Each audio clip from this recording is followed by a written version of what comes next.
মমতার মধ্যে যে এমনি এমনি দেখা হয়নি, তাহলে এসব ডাইরেক্ট আগে থেকে ঠিক হয়ে গেছে। বিজেপি বলবে আমি সিএ নিয়ে আসবো, আর মমতা বলবে সিএ করতে দেবো না। কিন্তু history does not repeat itself. আর যদি if at all it repeats, তাহলে ওটা হচ্ছে আগে যদি ট্র্যাজেডি হয়েছিল, তাহলে এখন সেটা কমেডি হবে। এই কমেডি লোকে ধরতে পেরেছে।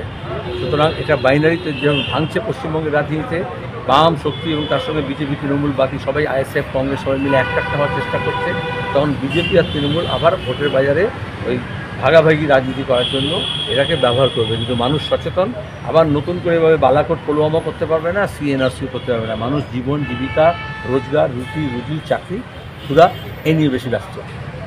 বাংলার জন্য নয়, সেটা গোটা দেশের জন্য। তাহলে 5 বছর দেরি করলো কেন বিজেপি? এখন যেহেতু মতুয়া সম্প্রদায়, বিশেষত যাদেরকে একদিকে আরএসএস বলেছে প্রথমে অনুপ্রবেশকারী, ইললিগাল বাংলাদেশি মাইগ্রেন্ট, মিডিয়া তখন বলেছে, এখন আরএসএস বলে না, এখন মিডিয়া বলে না। তাদেরকে বলে যে তোমাদের দেওয়া হবে নাগরিকতা। তাদের রাজ্য সরকারও ভোগাচ্ছে, কেন্দ্র সরকারও ভোগাচ্ছে, উভয়ের জাতাকলে পড়েছে।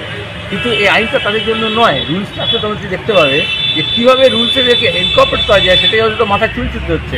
কারণ এটা করা হয়েছে পশ্চিম পাকিস্তান এবং আফগানিস্তান থেকে 30,000-এর মতো মানুষ যারা লং টার্ম ভিসা নিয়ে এসছেন, এখানে থাকেন, বিভিন্ন পেশার, তারা শিক্ষিত, দক্ষ, কিন্তু তাদের সার্টিফিকেট, তাদের পেশা তারা ব্যবহার করতে পারছেন না, যেহেতু নাগরিকতা নেই। কারণ লং টার্ম ভিসা নিয়ে আসলে অর্থনৈতিকভাবে বিভিন্ন কর্মকাণ্ডে তারা যুক্ত হতে পারেন না। সেজন্য তারা এত অর্থনৈতিক কর্মকাণ্ডে যুক্ত অফিসিয়ালি হতে পারেন, সেই জন্য এই আইন নিয়ে আসা হয়েছিল। আর উল্টো দিকে আসামে দেখবে কীরকম রেজিস্ট্যান্স হয়, পশ্চিমবঙ্গে হবে। কারণ এখানে দাঁড়িয়ে ওরা ভয় দেখাতে চাইছে আর বাইনারি রাজনীতি করতে চাইছে। প্রথমে ভোটার করেছিল, তারপরে ডিটেনশন ক্যাম্প। এবারে যেমন আধার কার্ডে ডিলিং করার চেষ্টা করেছে, ডিঅ্যাক্টিভেট করেছে। ওখানে ভোটার লিস্ট থেকে ডিঅ্যাক্টিভেট করেছিল, ভোটার, আর এখানে পশ্চিমবঙ্গে ডিঅ্যাক্টিভেট করেছে।